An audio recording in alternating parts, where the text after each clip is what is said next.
কিশোর কবি বলা হয় আমি ঠিক বুঝতে পারি না, কারণ কিশোর কবি মানে তিনি কিশোরদের জন্য কবিতা লেখেন, কিন্তু কবি সুকান্ত ভট্টাচার্য তো সেই অর্থে কিশোরদের জন্য কবিতা লিখতেন না, তিনি মানুষের জন্য কবিতা লিখতেন এবং মানুষকে উদ্বুদ্ধ করার জন্য কবিতা লিখতেন।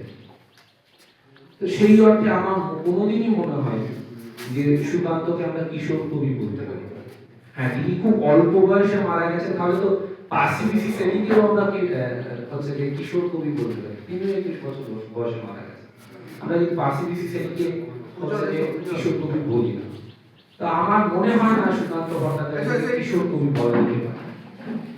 আরেকটা অভিধায় তাকে প্রায় সবাই ভূষণ করে থাকেন, হয়তো আমরা এভাবেই জেনে এসেছি যে সুকান্ত ভট্টাচার্য বামপন্থী। সুকান্ত ভট্টাচার্য কাকু বলেছেন 1926 সালে 15ই অগাস্ট জন্মেছিলেন কালীঘাটের একটা গলির মধ্যে। সেই কালীঘাটের গলিটায় খুব মানে নিম্ন মধ্যবিত্ত লোক, যাকে আমরা সোজা কথায় বলি গরিব মানুষরা বাস করতেন। সুকান্ত ভট্টাচার্য গরিব মানুষ ছিলেন, এটি গরিব পরিবারে জন্মেছিলেন, ঠিক আছে।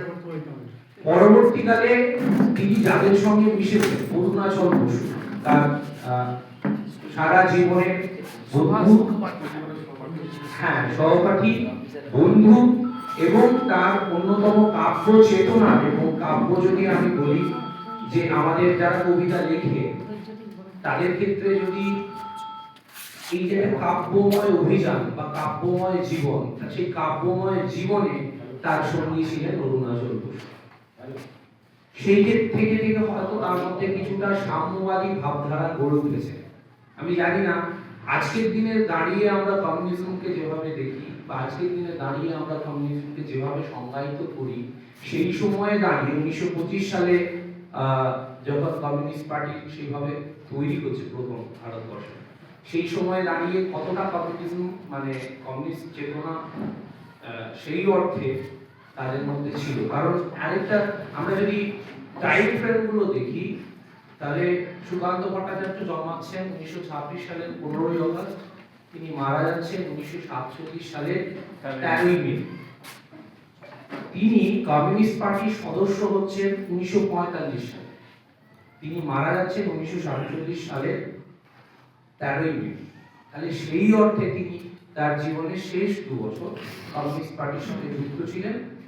সেই সময়ে তিনি অবশ্যই নিশ্চয়ই যখন কমিউনিস্ট পার্টির সদস্য পদ নিয়েছেন তিনি নিশ্চয়ই সেই ভাবধারায় অনুরক্ত হয়েছিলেন, কিন্তু তার জন্য তার পুরো জীবনটাকে মানে তাকে কমিউনিস্ট কবি বলে দেওয়াটা আমি কোথাও যেন মনে হয় যে ব্যক্তিগতভাবে এর সঙ্গে খুব একটা সংযুক্ত হতে পারি।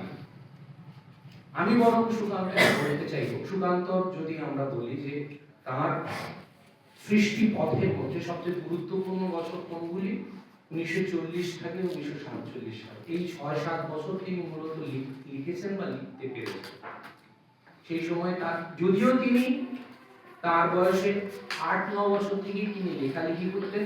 তিনি যখন ক্লাস 7-এ পড়তেন আমাকে সমরদা বলছিলেন অরুণাচল বসুর সঙ্গে তিনি সপ্তমিকা একটি কাগজ প্রকাশিত করতেন।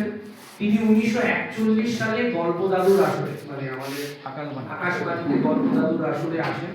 তাহলে তার যদি আমরা অবভিয়াসলি রবীন্দ্রনাথের কথা যদি আমরা বলি, তিনি 11 বছর বয়সে লিখেছিলেন রবীন্দ্রনাথের প্রতিবেদনটা কবিতা না না সুকান্তের ব্রজগুলিতে যেটা লিখেছিলেন ভানু সিংহের পদাবলী।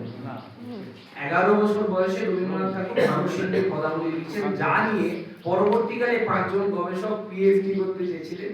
রবীন্দ্রনাথ নিজেকেও হাসাহাসি করেছিলেন এই নিয়ে যে আমি মাত্র 11 বছর বয়সে একটি ছোট্ট ছেলে সেটা লিখেছে, পরবর্তীকালে যে এত পণ্ডিত লোক সেইটা দিয়ে গবেষণা করতে চাইছেন বা পিএইচডি করতে চাইছেন, সেটা একটা আমার কাছে অদ্ভুত পাওনা। তো আমরা যদি ম্যাচিওর হচ্ছে যে একজনের একটা মানুষের আস্তে আস্তে তিনি বড় হচ্ছেন, অবশ্যই তিনি আমাদের থেকে অনেক বেশি প্রতিভা হচ্ছে যে অধিকারী ছিলেন, এই বিষয়ে কোনো সন্দেহ নেই। তিনি হচ্ছে ক্লাস 7-এ একটা পত্রিকা বার করছেন, তার বন্ধুর সঙ্গে সেটা সম্পাদনা করছেন, বোঝাই যায় তার সাহিত্য প্রতি অনুরাগ বা দখল আমাদের থেকে অনেকটা বেশি ছিল। কিন্তু তার শ্রেষ্ঠ ফসলগুলি, সাহিত্যের শ্রেষ্ঠ ফসল 1940 সাল থেকে 1947 সালের মধ্যেই লিখেছেন। সেই সময় দাঁড়িয়ে যদি আমরা দেশের এবং আন্তর্জাতিক অপেক্ষার দিকে তাকাই, তাহলে সুকান্ত ভট্টাচার্যকে অ্যাকচুয়ালি যেটা বলা উচিত, যে অভিধায় ভূষিত করা উচিত, তিনি ছিলেন দ্বিতীয় বিশ্বযুদ্ধের কবি, সৈনিক কবি। 1939 থেকে 1945 দ্বিতীয় বিশ্বযুদ্ধ হচ্ছে। সেই দ্বিতীয় বিশ্বযুদ্ধের একদম প্রত্যক্ষ সংস্পর্শে থাকা একজন মানুষ। তিনি অসাধারণ প্রতিভার অধিকারী, অসাধারণ সাহিত্যিক প্রতিভার অধিকারী। সেই সময় তার সৃষ্টিগুলো আসছে খুব স্বাভাবিকভাবে সেই যুদ্ধের সঙ্গে কিন্তু তিনি ওতপ্রোতভাবে যুক্ত। তার চিন্তা ভাবনা সাম্যবাদী ছিল, তিনি সব মানুষকে সমানভাবে দেখতেন। তিনি দরিদ্র পরিবার থেকে এসেছিলেন, দারিদ্র্যের বিরুদ্ধে তার একটা অভিযান ছিল। তিনি চেয়েছিলেন যে আমাদের যে তথাকথিত বড়লোক সমাজ, যারা নিষ্পেষণ করে গরিবদেরকে, দরিদ্রদেরকে, তার বিরুদ্ধে একটা তিনি প্রতিবাদ, একটা ভয়েস তুলে ধরার চেষ্টা করেছিলেন। তাহলে তাকে আমরা বলতে পারি ক্ষুধার কবি। তিনি তার কবিতায় বারবার এসেছে, দরকার নেই কবিতার কবিতা আজকে দিলাম তোমায় ছুটি, ক্ষুধার রাজ্যে পৃথিবী গদ্যময়, পূর্ণিমা চাঁদ যেন অলসা। তিনি ক্ষুধার বিরুদ্ধে দাঁড়িয়ে থাকা একজন কবি, তিনি ফ্যাসিবাদের বিরুদ্ধে দাঁড়িয়ে থাকা একজন কবি। সেই সময় দ্বিতীয় বিশ্বযুদ্ধে হিটলার মুসোলিনির উত্থানের ফলে একটা অদ্ভুত একটা অদ্ভুত সমাজ তৈরি হয়েছিল, যেখানে মানুষ নিজের শ্রেষ্ঠত্ব, নিজের জাতির শ্রেষ্ঠত্ব, নিজের ধর্মের শ্রেষ্ঠত্ব প্রমাণ করার জন্য অন্যদেরকে, জাতকে জাত, লক্ষ লক্ষ মানুষকে মেরে ফেলতেও দ্বিধা করছিল।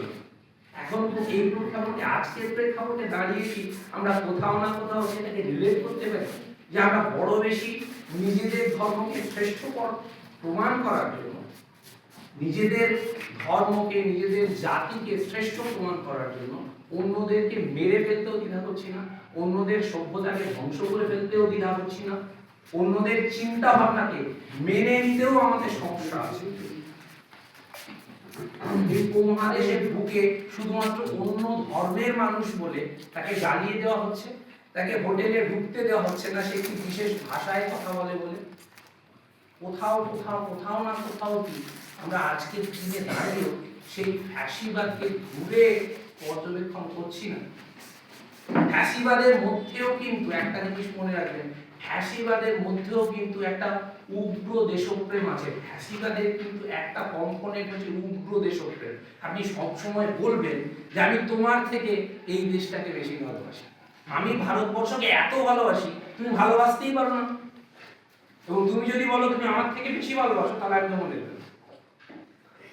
এটাও কিন্তু ফ্যাসিবাদের একটা কম্পোনেন্ট।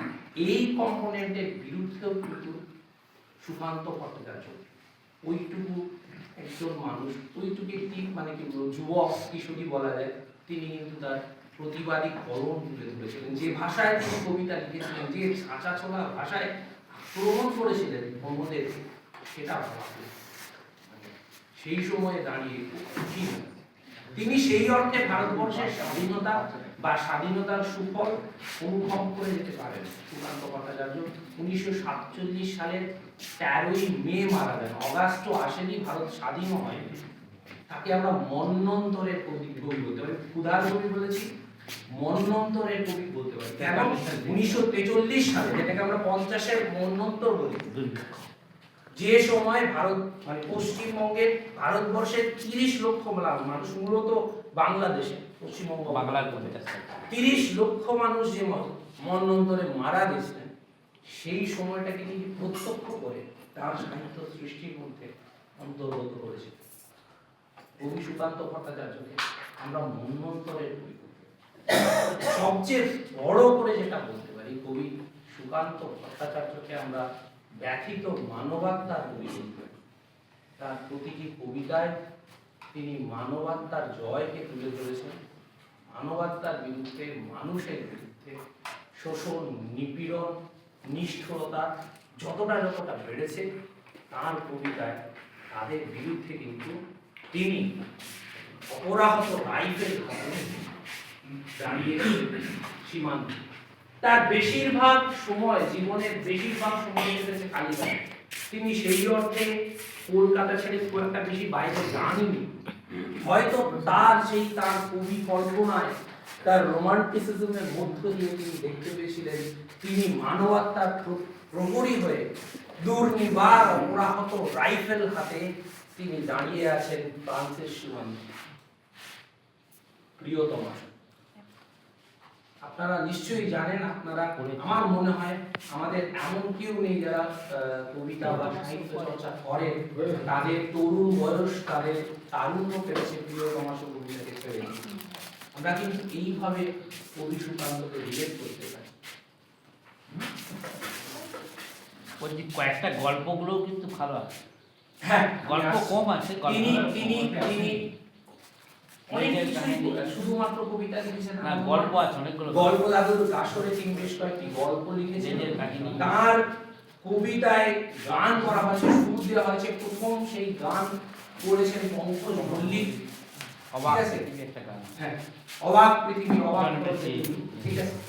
তো এই ধরনের তিনি কিন্তু বিবিধ প্রতিভায় উন্মুখ ছিলেন। হয়তোবা আমি আরো একটা কারণে তাকে বামপন্থী বা কমিউনিস্ট কবি বলতে কিছুটা রাগ করি। এই কারণে তিনি যদি কমিউনিস্ট কবি তথাকথিতভাবে না হতেন, হয়তো তাকে 21 বছর বয়সে চলে যেতে হতো। যত জায়গায় সুকান্ত ভট্টাচার্যের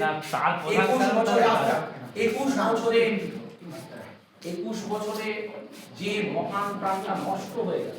আপনারা যদি একটুখানি পড়াশোনা করেন বা খোঁজ করেন, দেখবেন যে সেখানে বলা হয়েছে তিনি শেষ 2 বছর 1945 সালে কমিউনিস্ট পার্টির পদ লাভ করার পরে কমিউনিস্ট পার্টির প্রচারের জন্য তিনি এত অত্যাধিক পরিশ্রম করেছিলেন, তার ফলেই কিন্তু তার শরীরটা ভেঙে যায় এবং তিনি যক্ষা রোগে আক্রান্ত হন।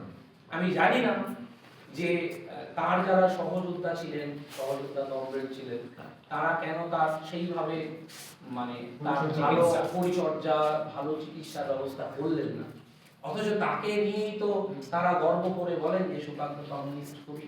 অথচ মানুষটা যদি সেইভাবে, মানে আমি এই জন্য বলছি যে তিনি যদি একদম মানে রাজনৈতিক পতাকার বাইরের কবি হতেন, তার হয়তো এত মানে তার কাব্য চেতনা, কাব্য সৃষ্টির জগতের বাইরে তাকে এত পরিশ্রম করে যক্ষা রোগে আক্রান্ত হতে হয়তো তিনি হয়তো আরো দীর্ঘদিন বেঁচে থাকতে পারতেন। তার যে ধরনের প্রতিভা স্ফুল্লিঙ্গ, যে ধরনের আগুন কবি সুকান্ত ভট্টাচার্যের মধ্যে ছিল, সেই আগুনটায় হয়তো আমরা আরো বেশি আলোকিত হতে পারতাম, আরো বেশি উদ্বুদ্ধ হতে পারতাম।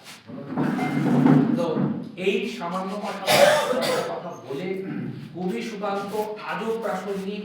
তিনি আমাকে সবচেয়ে বড় কথা, যেখানেই অন্যায়, যেখানেই শোষণ, উৎপীড়ন, অত্যাচার, সেইখানেই কবি সুকান্তের কবিতা যদি আমরা পড়ি, আমরা ইন্সপিরেশন খুঁজে পাই সামনের দিকে এগিয়ে চলার, অন্ধকারের মধ্যে দিয়ে আলোর দিকে এগিয়ে চলার ইন্সপিরেশন পাই। তার রানারের মতো আমরা সামনের দিকে এগিয়ে চলার,